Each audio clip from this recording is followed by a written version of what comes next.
اس مضمون کو بیان کرتے ترمذی شریف کی وہ حدیث نقل کرتے ہیں. آپ فرماتے ہیں مسلمانوں اس حدیث کو یاد کر لو، اگر تم اسے یاد کرو گے تو مضبوط ہو جاؤ گے. حدیث کیا ہے؟ نبی کریم صلی اللہ علیہ وسلم نے فرمایا اگر سارے انسان مل کے بھی تیرا برا کرنا چاہیں تو جب تک رب کی مشیت نہ ہو وہ تیرا برا کر نہیں سکتے. اور حضور صلی اللہ علیہ وسلم نے فرمایا اگر سارے انسان مل کے تیرا بھلا کرنا چاہیں تو جب تک رب کی رضا نہ ہو تیرا بھلا ہو نہیں سکتا. تو اعلیٰ حضرت فرماتے ہیں اس چیز کو ذہن میں بٹھاؤ، مسلمانوں اپنا رجوع اپنے رب رسول کی طرف مضبوط کرو. یہ کیا بات ہو گئی کہ میں اس سے بھی ڈر رہا ہوں، میں اس سے بھی ڈر رہا ہوں، وہ بھی میرے پیچھے لگ گیا. فاضل بریلوی رحمۃ اللہ علیہ ان چیزوں سے منع فرماتے تھے. وہ کہتے تھے یہ توہمات ہیں، اوہام پرستی ہے، ہمیں ان چیزوں سے ہمیشہ بچنا ہے، اپنی آنے والی نسلوں کو بچانا ہے. فرمایا کرتے تھے رب کی رضا پہ جو راضی رہتا ہے اللہ اسے سکون والی زندگی عطا فرماتا ہے. ہمارے ہاں لوگ پوچھتے ہیں طبیعت کیسی ہے، لیکن یو پی میں، سی پی میں، لکھنؤ میں پوچھا جاتا ہے کہ کیا شکایت ہے آپ کو؟ کہتے ہیں یہ سر درد کی شکایت ہے. یہ اردو کا ایک محاورہ ہے. جناب کیا شکایت ہے؟ کہتے ہیں جی مجھے کمر درد کی شکایت ہے.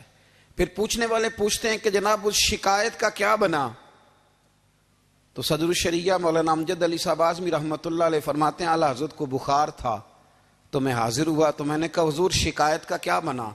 کہنے لگے مولانا پڑھے لکھے ہو کے تو ایسی باتیں نہ کرو، شکایت کس سے کرنی ہے؟ رب نے جس حال میں رکھا ہے بڑا ہی اچھا رکھا ہوا ہے. شکایت کا کیا معنی ہوا؟ اللہ نے جہاں سمجھا مناسب اس نے ہمیں رکھا ہے.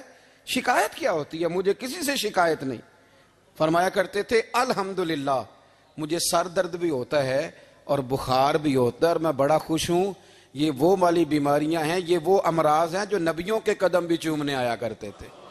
میں خوش بخت ہوں کہ وہ امراض جو انبیاء کے پاس آتے تھے، سر درد اور بخار، وہ مجھے لگتے ہیں. اپنی زندگی کو رضا والی زندگی بنایا. یقین بڑا کامل تھا میرے اعلیٰ حضرت کا. امام غزالی نے حدیث لکھی ہے، نبی کریم صلی اللہ علیہ وسلم نے فرمایا یقین اس طرح سیکھا کرو جس طرح تم قرآن سیکھتے ہو.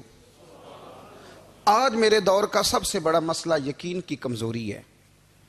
مسلمان کچی پکی سوچیں سوچتا ہے، کمزور کمزور جملے بولتا ہے، اس کو دنیا داروں کے وعدوں پر اعتماد جلدی ہوتا ہے، لیکن معاذ اللہ اللہ رسول کے وعدوں کے بارے میں یہ کئی دفعہ شکوک کا شکار ہوتا ہے. اسے سمجھنا چاہیے. فاضل بریلوی ایک پختہ یقین والی شخصیت تھے، پختہ یقین والی. بریلی شریف کے دائیں بائیں طاعون کا مرض پھیل گیا تو اعلیٰ حضرت فرماتے ہیں میرے منہ میں بھی کچھ گلٹیاں نکل آئیں. تو بعض لوگوں نے کہا شاید آپ کو بھی طاعون ہو گیا ہے. اعلیٰ حضرت رحمۃ اللہ علیہ فرماتے ہیں جو سب سے بہترین طبیب تھا وہ لایا گیا. اس نے میرا منہ دیکھ کے گلٹیاں دیکھ کے کہا خو آپ کو تو طاعون کا مرض ہو گیا ہے. تو اعلیٰ حضرت فرمانے لگے مجھے ساری بیماریاں لگ سکتی ہیں، یہ نہیں لگ سکتی. اس نے کہا حکیم میں ہوں کہ آپ ہیں؟ فرمایا نہیں آپ ہی ہیں، پر یہ بیماری مجھے نہیں لگ سکتی، یہ مجھے ہو نہیں سکتی. اس نے اصرار کیا تو اعلیٰ حضرت رحمۃ اللہ تعالی علیہ اس کو کہنے لگے میاں تو جو مرضی کر لیکن مجھے طاعون کا مرض نہیں ہو سکتا، یہ بات طے ہے. وہ ناراض ہو کے چلا گیا.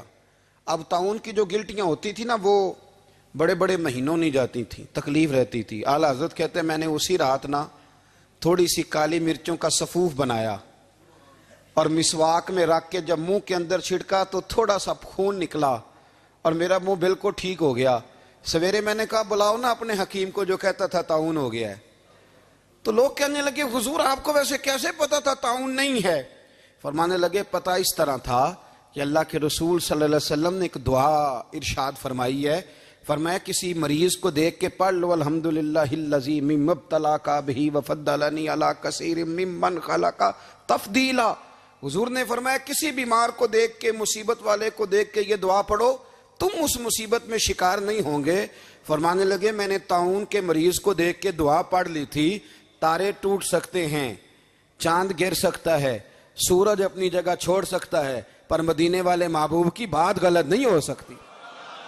یہ میرا یقین کامل ہے. ساڈے نبی دی زبان ساڈے واسطے قرآن، یہ بات غلط ہو سکتی؟ مضبوط یقین فاضل بریلوی کا، مضبوط نظریات. اعلیٰ حضرت رحمۃ اللہ تعالی علیہ سے کسی نے کہا آپ کس طرح کے مومن ہیں؟ کس طرح کے مومن ہیں؟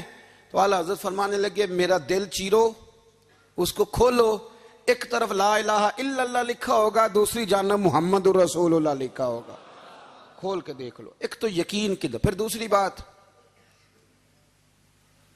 خشک لوگوں کو زندگی گزارنے کا مزہ کوئی نہیں آتا، زندگی گزارنے کا مزہ اسے ہی آتا ہے جسے کسی سے پیار ہو جاتا ہے۔ باقی نہ دیکھیں نا، ایک بندہ جبرن ایک شخص بچے پالتا ہے، وہ کہتا ہے یہ میرے لیے کیا مصیبت ہے 5 بچے، اور ایک شخص کو بچوں سے پیار ہو جاتا ہے، وہ جوان بھی ہے، خوبصورت بھی ہے، پر عید پہ کپڑے نہیں خریدتا، بیوی سے کہتا ہے میں پرانی پہن لوں گا پر بچوں کو نہیں لے دے۔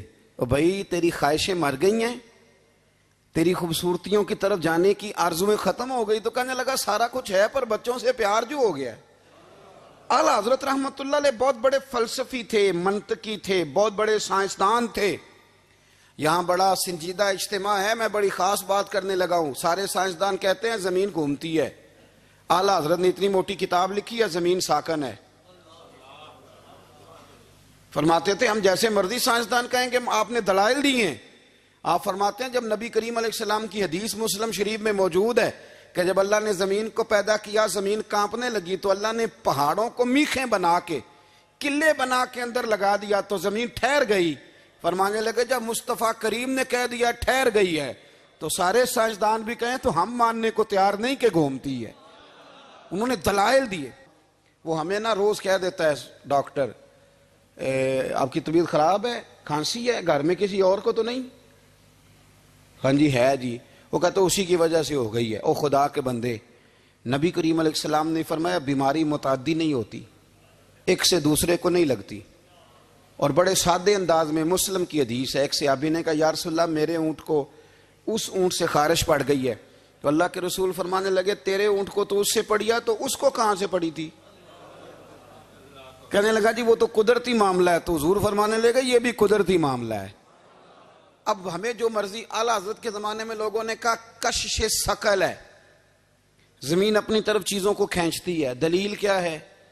وہ کہنے لگے جی سیب گرتا ہے تو زمین پہ، آم گرتا ہے درخت سے تو زمین پہ، امرود گرتا ہے تو، انار گرتا ہے تو زمین میں کشش ہے، کھینچ لیتی ہے۔ اعلیٰ حضرت فرمانے لگے شاباش، سائنسدان جو کہیں گے ہم مانیں گے۔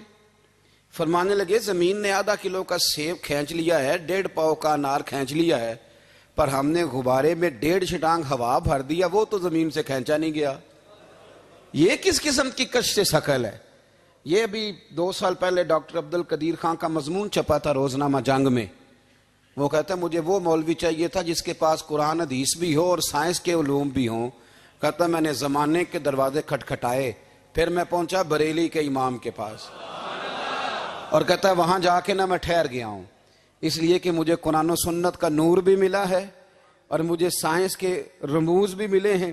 یہ واحد شخص ہے جو دین کو سائنس کا پابند نہیں کرتا بلکہ سائنس کو مدینے والے کا غلام بناتا ہے، مدینے والے کا غلام بناتے ہیں۔ تو اعلیٰ حضرت فرمانے لگے عجیب فلسفہ ہے نا جی، آم کھینچ لیا اس نے، سیب کھینچ لیا، امرود کھینچ لیا، پر اس سے 1.5 چھٹانگ والا غبارہ۔ تو لوگوں نے کہا حضور پھر مسئلہ کیا ہے؟ آپ فرمانے لگے مسئلہ یہ ہے کہ ہر چیز اپنی اصل کی طرف لوٹ جاتی ہے، ہر چیز اپنی، سیب امرود انار زمین سے پیدا ہوتے ہیں تو زمین پہ گرتے ہیں، ہوا کی اصل اوپر ہے، اس لیے جب غبارے میں ہوا بھریں گے تو ہوا اس کو اوپر لے جائے گی۔ ہاں جب اس سے ہوا نکل جائے گی تو پھر غبارہ جو جس کی اصل ہوتی ہے ادھر لوٹ جاتا ہے۔ انسان مٹی سے بنا ہے تو جاتا کہاں ہے؟ مٹی نہ مٹی رہنا ہی ایویں کا دی بلے بلے، اج مٹی دے اتے بندیا تے کل مٹی دے تھلے۔ تو اعلیٰ حضرت رحمت اللہ تعالی علیہ نے نا اپنے سارے علوم کو نبی پاک کا غلام بنا دیا۔ آپ فرمایا کرتے تھے آج لے ان کی پناہ، آج مدد مانگ ان سے، کل نہ مانیں گے قیامت میں اگر مان گئے۔